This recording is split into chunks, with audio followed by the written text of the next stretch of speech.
everyone, and welcome to another high-low game of Age of Empires. Today, the Franco-Prussian War is heating up with further troop mobilizations as the Bloodless, playing as the Teutons in blue, gets ready to duke it out with Survivalist, playing as the Franks in red. Now the players heard their herdables explore their immediate and closed-off surroundings because we're on Arena today, and try to get their butts up to feudal, probably Castle Age ASAP. Down go the gates. Not a bad time for us to take a look at the Civ matchup that we are going to be watching today. Now, the Teutons, a brawler civilization designed to take a beating. All barracks and stable units come with free extra melee armor in Castle, and then even more in Imperial. Their siege units can be upgraded to get a big +4 melee armor boost. Their towers have extra space for units to garrison inside and therefore fire more arrows. And by the way, same goes for their town centers, 0 out of 25 garrisoning space. And they get the murder holes and herbal medicine upgrades free of charge, so their units can heal super fast in castles while they're protected against enemy units. Now, speaking of Teutonic castles, they can be upgraded not only to get +3 extra range, but to also fire arrows when garrisoned by infantry, which is a pretty big deal in Age of Empires, since usually only villagers and archer units garrisoned inside a castle add arrows.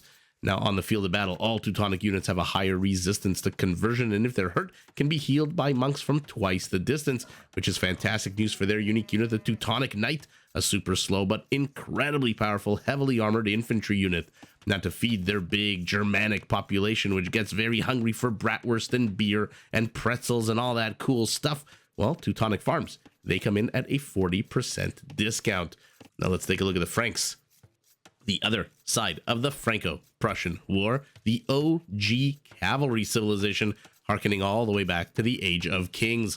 Frankish knights come with extra line of sight. Their stables can be upgraded to work 40% faster, and all of their mounted units come with extra HP starting in the feudal age. Now, to support their heavy cavalry on the field of battle against annoying things like, maybe halberdiers that might want to attack them, the Franks can turn to their unique unit, the Throwing Axemen. This is a ranged infantry unit similar to the Malian Gebeto, whose range can be even further increased. And that helped the player train as many Throwing Axemen as possible. Frankish castles do come in at a discount, 15% cheaper in the Castle Age, 25% cheaper in Imperial. Now, for them to feed their big hungry population that eats, beef bourguignon and drinks nice wine and has coq au vin, well, Frankish foragers work 15% faster, and they get all mill upgrades free of charge. So a nice little similarity here. Got cheaper farms versus freely upgraded farms and faster foragers, although the forager, what an ugly straight line of berry bushes here. That bonus lasts about as long as Dark Age. The farm upgrades more of an irrelevant did I say more of an irrelevant? No, more of a relevant bonus, as Survivalist now pulls the boar. Now, we are on Arena today. We are watching the dynamic duo Survivalist, the Bloodless. Anytime they meet on the ranked ladder is absolute magic. Fantastic. I would say probably 19 times out of 20, not to get real specific with it. But again, we're on Arena. So a few important things while the players build their settlements, gather their food, explore their little pockets, and try to rush to Castle Age. A few things that we should probably go over, and to see whether or not we can predict and try to see some weak spots, some strong points. First thing, how close are the internal resources to the outer gates? Because that means, whether or not you're going to get lamed with those resources, not perhaps initially with things like skirmishers, which generally don't make an appearance early stage of the game, but maybe monks later on with their ridiculous 9 freaking range. If you're mining gold from this side of the gold patch, a monk right here will have a field day converting you and pushing you off that gold. So Survivalist does have his secondary gold a little bit in the forward position. Primary gold and stone, nice and secure, no risk at all of those being lamed. Speaking of no risk at all, secondary gold, primary gold and primary stone, all three rather, nice and tucked away for Survivalist. Did I say Survivalist? I meant the Bloodless, as is secondary gold a little bit exposed. So location of resources, Survivalist much more advantaged here. He's already going for stone in the Dark Age with 2 villagers. Okay, what are you cooking up, you mad scientist? Now, number 2, part of the wall off. Is it forested? Because forests are a big red flag, just like when you're dating and something comes up and you're like, you know what, this is a bit of a red flag for me. This is a bit of a red flag for Arena, because unlike the wall that currently has 1080 HP and armor, and then in castle will jump up to 1800 HP, this has no HP. And so a quick little onager shot, and the Teutons, by the way, do get siege onagers. A quick little onager shot gets rid of that forest, and all of a sudden you've got a 4 or 5 tile opening that you did not prepare for, perhaps.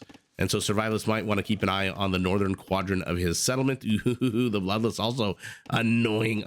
Now, the Franks don't get siege onagers, but they do get onagers, which means they might also have an easy time busting in through this forest and into the Teutonic base on the northeastern portion. So both players should keep an eye on it. Not super duper relevant at this stage of the game, but never know when your opponent might show up with some siege.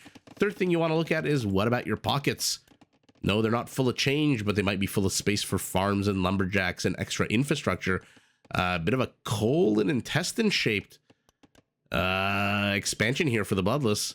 Not a bad amount of room. Might want to get rid of this part of the forest and have himself a big old open clearing for farms.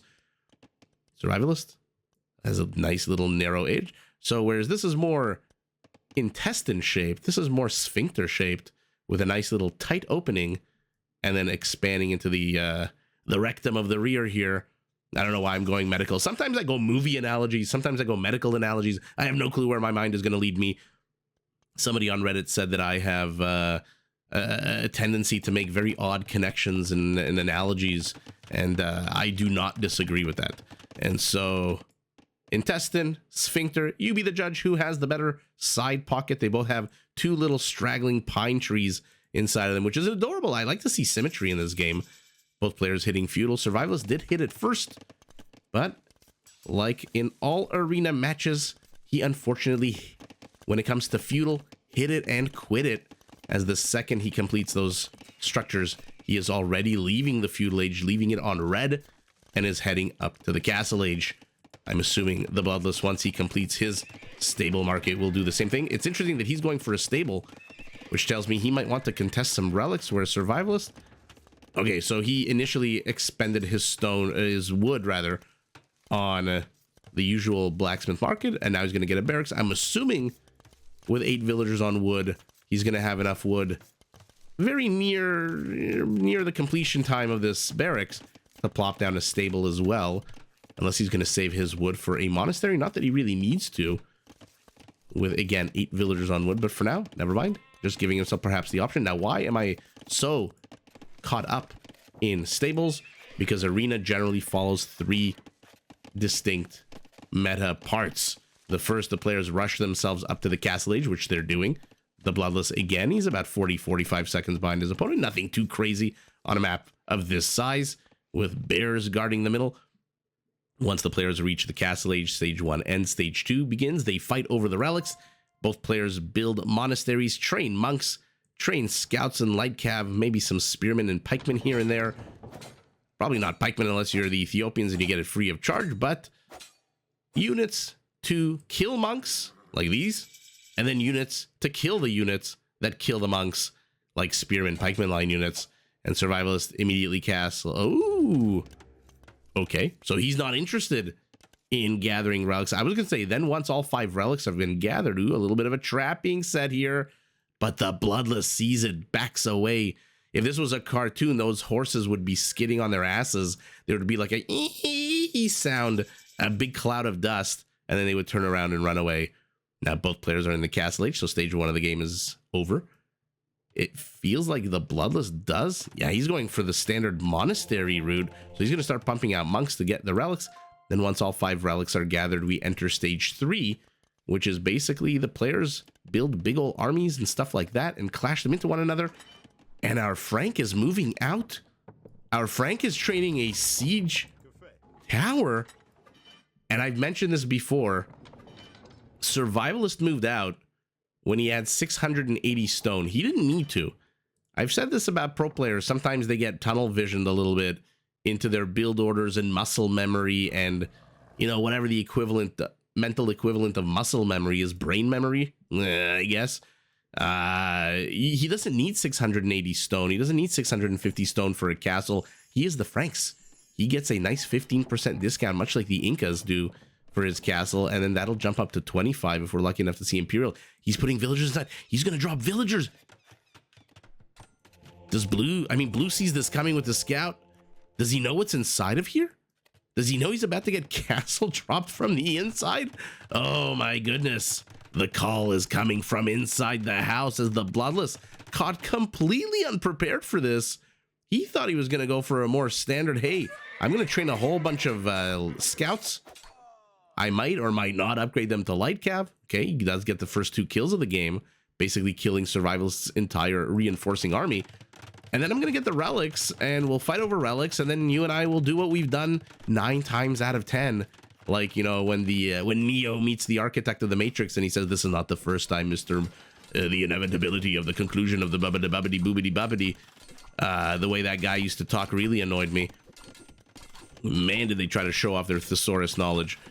But the point I'm trying to make is that the architect kept saying, you know, this has happened before. So I think the Bloodless thought this game was going to go the exact same way 9 out of 10 other games went, which is the 3-part meta I described. Survivalist takes a big, fat, juicy wrench and chucks it into the spokes of the Teutonic bicycle, says, F that. I'm going to get a siege tower. I'm going to drop a whole bunch of villagers. How many villagers did he actually drop here? 11 villagers! I'm going to put 2 outposts up. I'm going to drop a castle. I'm going to teeth your secondary gold, and this is where location of resources is incredibly important, because if Survivalist had found perhaps a second gold patch, he would drop yet another castle, because I believe he will very soon have the stone. Yeah, now he's got the stone for it. Luckily for the Bloodless, his gold is in the back. Okay, so that's not bad at all. I mean, that's not, the location of the gold's not bad. What's bad is the fact that you've got battering rams, throwing axemen, and 2 frickin' castles. Now you might be thinking that, you know, the Frankish castle comes in at a discount, so it must be weaker than other castles. No, this is a full strength castle age castle here. But our Teuton's trying to get into the middle of the mix here.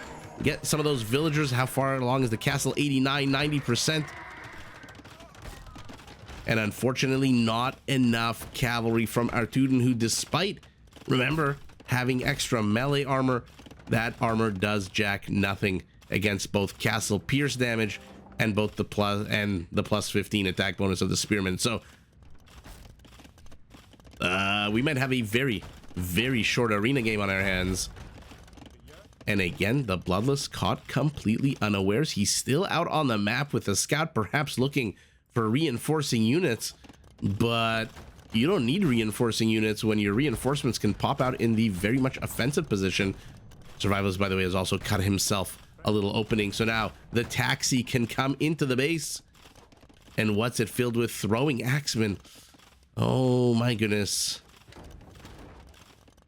Throwing axemen. I mean, this guy's stuck in behind a few gold miners, which is kind of sour, but they do come with a +1 attack bonus against buildings, which, small as it sounds, is not bad at all. Okay, our Teuton has managed to get the stone for a castle. He's going to try to preemptively attack and move and shoot away the siege tower, but it pops up.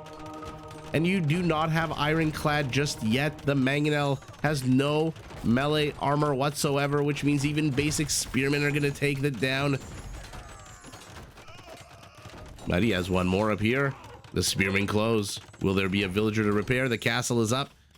Remember, this is a Teutonic castle. It automatically comes with murder holes, which means there is absolutely nothing Survivalists could do to attack this castle safely at the moment.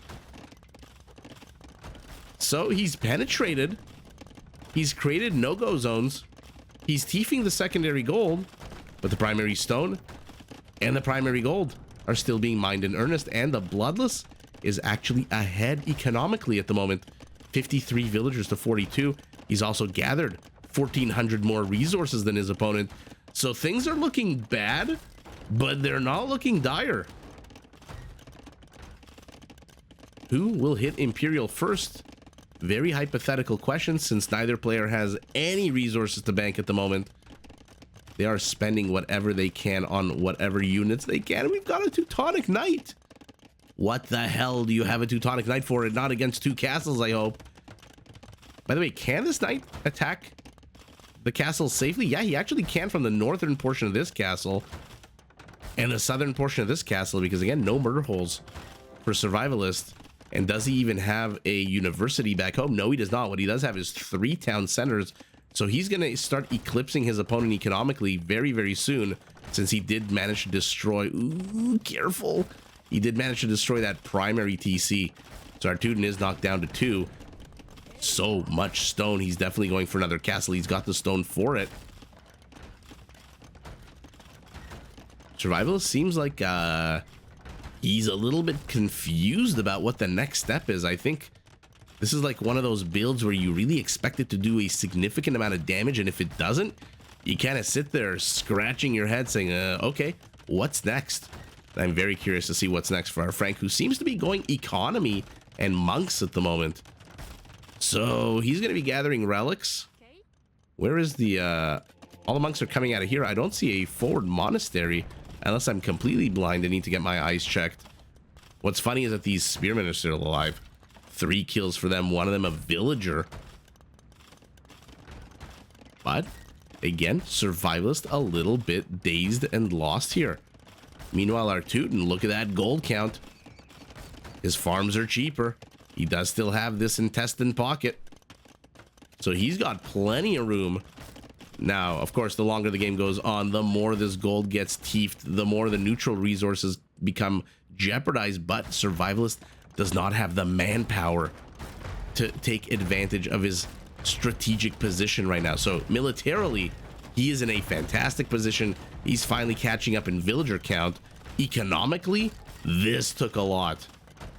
And so is it any surprise that even though we see a lot of red dots on the minimap, none of them are mining gold, mining stone, getting resources of any kind? Behind all this, by the way, our Teuton did manage to get a single relic. His monks are out on the field, and we'll see what they can do with 1 Teutonic Knight. What an escort. What an absolute escort. This is like the Kevin Costner bodyguard. There's the movie reference. I knew it'd be only a matter of time before I get the movie references kicked in. All right, our Teutonic castle missing fletching. Outposts are being taken down. Survivalist's army, as scary as it is numerically, is not going to be one that wants to really engage into this unless he can ferry the units over. And the Bloodless knows it. Oh, these delete the wall, get your ass inside the settlement. This is amazing. What a chase. What an absolute chase. Attack round, attack round, attack round. No, Survivalist catches up in the second. He will ungarrison his units. And that is a lot of dead mangonels, maybe? Oh, he's going for the monks first. Okay. And for some reason, the Teutonic castle is going after the siege tower instead of the throwing axemen, which means all 5 of those gold-intensive units are dead. Not too sure where that Kevin Costner bodyguard monk went. Teutonic Knight went. There's a bunch of TKs in here. But he basically abandoned his post. Not that he would have been very helpful against that many. Maybe one-on-one against... You know what? Maybe even 1-on-4. Given that these are melee damage units. The throwing axemen. But not against 9 of them. Not against 8 of them. Okay. Bloodless is cooking something up. I'm not too sure he really needs battering rams if he's 8 seconds away from Imperial and he's got enough wooden gold to train 2 trebuchets. Why are you risking your units like this? You're in Imperial. There's 1 treb. Okay, throwing axemen. Returning home. Will they make it in time? Castle is getting repaired. Survivalist does have enough stone for another castle, but is being forced to spend it on repairs, which is not really what you want to be doing. And the throwing axemen are going to absolutely destroy these rams. TKs need to get out, but when they get out, they get pumped full of arrows.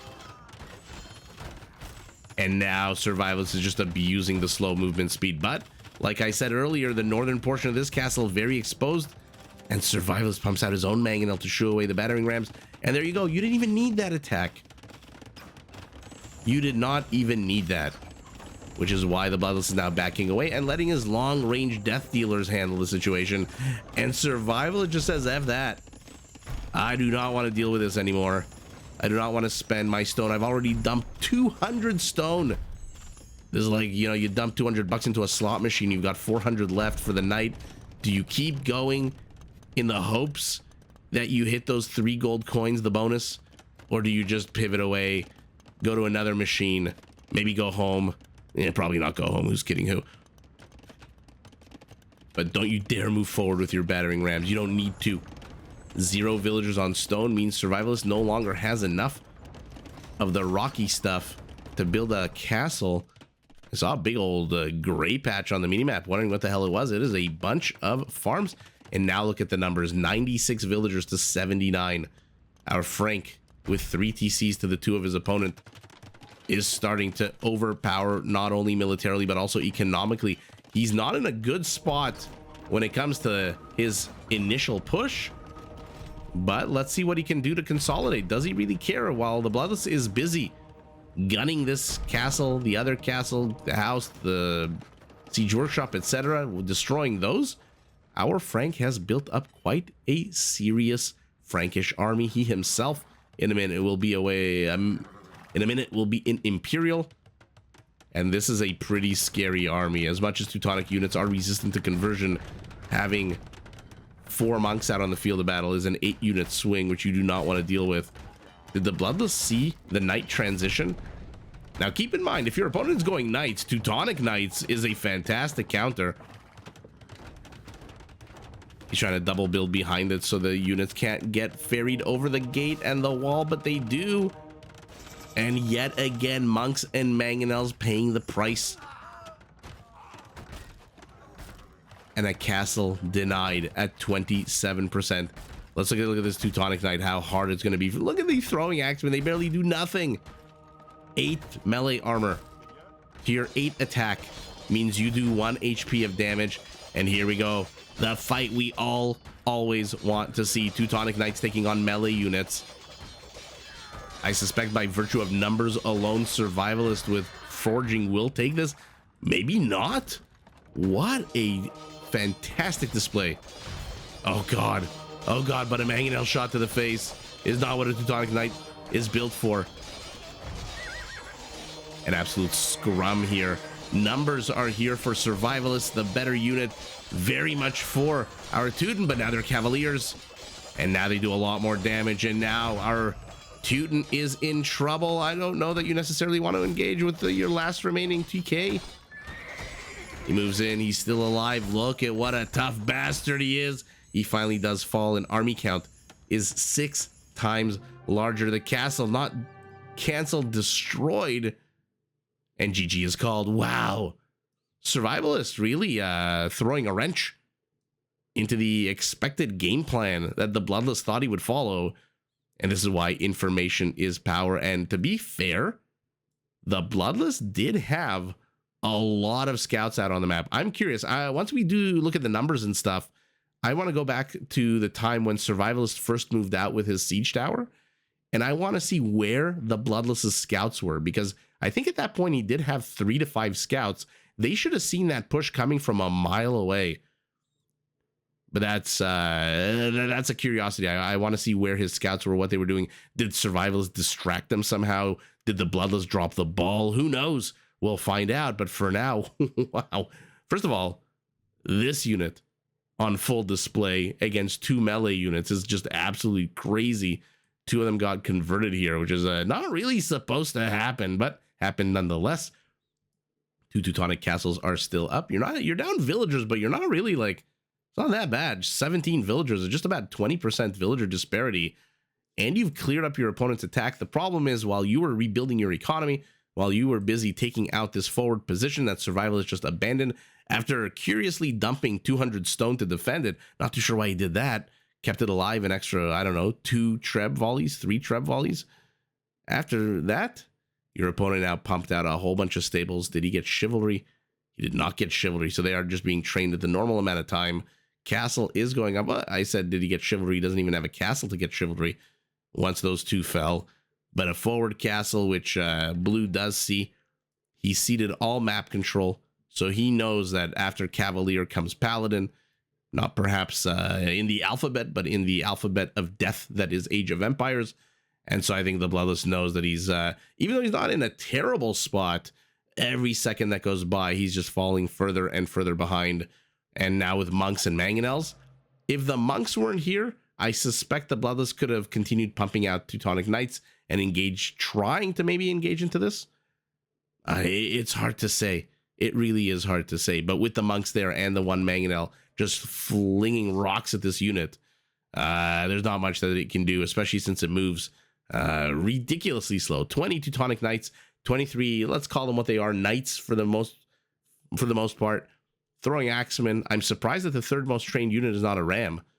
I thought Survivalists had a lot of rams in the beginning of the game. It is in fact mangonels for our Teuton. Peak APM very low right at the beginning of the game. Peak APM right at the end of the game for Survivalists. So he must have been microing his army like crazy about 8 minutes ago. Let's take a look at the stats. I can't imagine they're too dissimilar at this point, just because for a while the Bloodless had the economic lead and then Survivalists caught up. Yeah, double the relic gold for now with 4 relics to 1, so that ratio is going to go from 1 to 2 to like 1 to 1,000 the longer the game goes on. Our Teuton got more wood for all the good that it does the Teuton. It doesn't really need that much for those farms. The rest going to our Frank. A little bit extra stone, a little bit extra gold, a little bit extra food. So not really that big of an economic difference at the end of the day after 30 minutes or 38 minutes, but 6 conversions to 3, 15 raisings to 11. So he destroyed a bunch of buildings, and then he had the wrath of the defender visited upon him and had a whole bunch of his own buildings destroyed. And wow, okay, well, any arena game that doesn't follow the usual 3-part meta, number 1 is always fun to watch, especially between these two. Number 2 is pretty instructional. Who the hell knew that Survivalist would go with a Siege Workshop? I mean, maybe people that watched it live on his Twitch stream knew. But for now, let's just kind of jump and see where the hell. Because, yeah, he had four scouts out on the map. How did he not see this coming from a mile away? Let's take a look at the Bloodless's vision. Okay. So they're 4 and a 5th scout as well. That just makes things even more sour. So Survivalist wasn't really playing any games or any kind of shenanigans here. The Bloodless just dropped the scouting ball. When is the first time he discovers, oh my god, that's so sour. That scout goes to join them through the northern portion of the forest. If he had just gone underneath the forest, he probably would have seen this, maybe backed away from it, and then not seen this. I like that Survivalist is leading with this, by the way, so that any scout that runs into this immediately turns around. And by turning around, these units remain undetected. So fantastic vanguard here out of our Frank. Another scout. How the hell do you have this many scouts and see so freaking little? Okay, so he sees one pop out of the ether. Still has no clue. Let's watch it with the cool radar system that we have. Scouts are doing nothing. Okay, this one's coming back. Survivalist, for some reason, stopped to gather. Oh, yeah, he stopped to put his units inside the Siege Workshop. And now the Bloodless discovers this. And it's so sour. He just dropped 275 wood for a town center. What do? Do you cancel that? Do you do... What the hell do you do at that point? Do you cancel it? Do you go for something else? Right now, he is not reacting at all. Probably in stunned disbelief that with so many scouts out on it. He literally has 6 scouts out on the map. And he didn't see this coming. So I thought perhaps Survivalist playing some mind games would have pulled scouts left, pulled them right. But no, the Bloodless just dropped the ball, didn't see this coming, and even though he did have the ability to, his scouting was not optimal in this game, and without the scouting, he didn't see the push. The push came, the push destroyed, the push stole gold, and the push eventually got pushed away, but by that time, it was too late. Our Frankish economy up and running, stables pumping out cavaliers, and you best believe after C comes P, meaning Paladin. And yeah, I think the Bloodless realizes that, and despite a flurry of economic activity here towards the end of the game, buying, selling, a lot of mercantilism happening here, the Bloodless just realizes he's way too far behind. His enemy is back at the gate, and his castle gets destroyed, not canceled. He loses all the stone. That is incredibly sour. Right, it got destroyed. 232. Yeah, he's got 32 stone, and he's left with 32 stone. I could have just looked at the top here. And that's sour. That is incredibly sour. Losing that much stone, losing that much strategic position. And I think that might have been the straw that broke the Teutonic camel's back. And with that broken back, it is Survivalist who takes the W in a very aggressive, very fun game. But GG to both players. Did you enjoy this video? Check out these other clips and make sure to subscribe and enable notifications so that you're notified of my latest uploads.